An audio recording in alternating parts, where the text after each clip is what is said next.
Welcome to the Nagrik podcast with Hari. For IITians, right?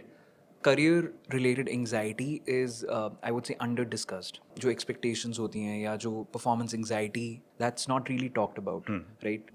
Through some examples from your own consultations of when you've had discussions with IIT alumni, that एक performance और एक certain level of success hit करने के बाद, and to maintain that. मैंने I think 3-4 post ऐसे IIT life के बारे में लिखी है एंड दे कम फ्रॉम मैं किसी क्लाइंट के साथ because most of my clients are working professional most a lot of them are from IIT Right. Others are also high achievers even if they are not from IIT Right. तो वो pattern मैं बार बार देख रहा था तो I thought I should talk about it so Right. इसलिए मैंने LinkedIn पे पोस्ट लिखी थी एंड तो जर्नी यूजली ऐसे ही स्टार्ट होती है lot of them some of them are toppers throughout school Right. But a lot of them 8th 9th 10th के आसपास suddenly they start performing well and suddenly a lot of validation comes their way Right. Parents अच्छा बोलना शुरू कर देते हैं teachers relatives में नाम हो जाता है अरे Right. This kid is very bright Right. और उसके बाद वो 2 साल का कोचिंग पीरियड आता है आईआईटी की तैयारी एंड वहाँ से बच्चे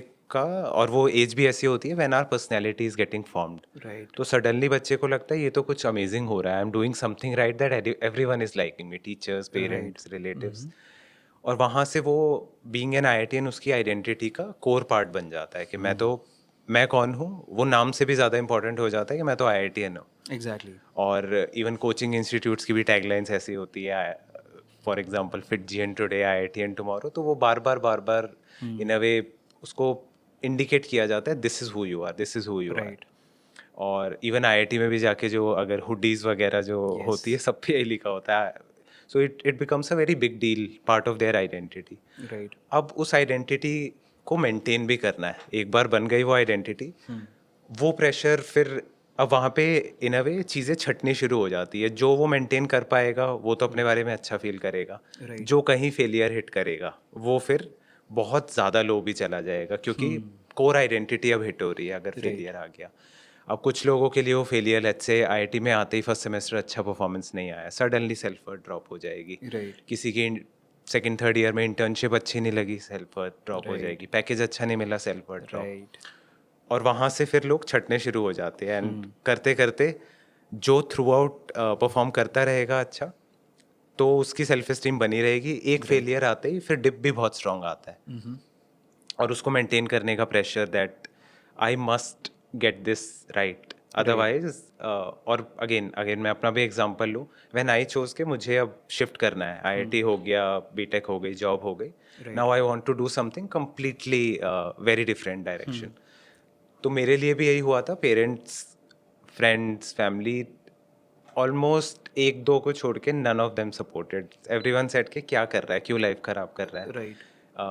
फ्रेंड्स से तो मुझे एक्सपेक्टेड नहीं था फ्रेंड्स ऑल्सो सेड के क्या क्या कर रहा है तो it was slightly lonely journey क्योंकि किसी को समझ नहीं आ रहा था ये कर क्या रहा है and I was doing based on intuition मेरे पास भी लॉजिक नहीं था कि Right, this will right. Make sense तो माय पेरेंट्स सेट के पूरी डिग्री खराब कर दी बैचमेट सेट के किसी और की सीट खराब कर दी तो आईआईटी आके और ये तो एवरीवन हैड दैट एक्सपेक्टेशन अब मेरे लिए ये था because the dissatisfaction was so strong कि मुझे शिफ्ट करना ही था तो I could pull through but a lot of people उनके माइंड में अगर होगा भी that they might want to do something not so mainstream वो Right. करेज लाना बहुत मुश्किल हो जाता है क्योंकि सबकी एक्सपेक्टेशन होती है that you have to go through a certain kind of lifestyle Right. Although मेरा पर्सपेक्टिव हमेशा से है कि आईआईटी ब्रांड बहुत सॉलिड ब्रांड है Right. That should give you freedom that should not become the obstacle Exactly. I think काफ़ी on point observations हैं क्योंकि I could also see from my point of view over the last few years. जैसे I started my career by working in oil and gas, right? Nobody in IT wants to go to an oil and gas firm. Like let's put it that way. 2 या 3 sectors ही होते हैं जो mostly within campus सब लोग target करते हैं, right? So जैसे आपने कहा कि there are different point of failures in that in that full IITian journey. तो वो for me I think became that 2016 उस टाइम कुछ demonetization हुआ था so the placement season actually went off right so at that point it hit कि okay आप 3-4 साल से अच्छा परफॉर्म कर रहे हो कंसिस्टेंट है जीपीए सब कुछ मेंटेन कर रहे हैं पीओआरस हैं आपके पास but that one placement not converting just takes away the entire shine और जो भी जैसे आपने कहा कि एक इतना कोर पार्ट हो जाता है आइडेंटिटी का कि just takes a hit कि ओ कि या प्लेसमेंट नहीं अगर अच्छी होती तो how big of a toll it takes वो आपको तभी पता लगता है right? So that was one personal anecdote that I wanted to share, and the second one was ki let's say I post my oil and gas firm, I took a break for about few months and then joined a public health, right?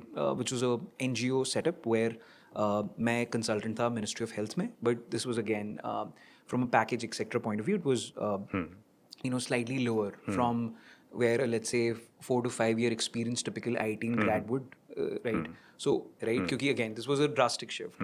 I was going from a proper American MNC to an NGO setup. Again I can connect pretty well to the point जो आपने बोला, and that pressure becomes even more I think उसको पार करवाना और मुश्किल हो जाता है काफ़ी बार कि जब आपको internal family पेरेंट्स फ्रेंड से ही इतना रेजिस्टेंस मिलता है किसी मूव पे कि ये क्यों कर रहे हो, ये बहुत ही लॉजिकल मूव है, बट एज यू सेड कि काफ़ी बार आप लॉजिक नहीं बट इंट्यूशन के थ्रू ड्राइव होते हैं. So that's great thing that you talked about, and I think a lot of people will connect because जितने फ्रेंड्स और जितने एक्वेंटेंसेस से मैं बात करता हूँ everyone has this underlying feeling, सबके दिमाग में चल ही रहा होता है कि almost everyone, there are very few people जो आज की डेट में ऐसे प्रोफेशंस में काम कर रहे हैं जिनसे वो बहुत ही ज़्यादा अलाइंड होंगे, राइट? सो एक इंटरनल डिससैटिस्फैक्शन सभी के साथ है.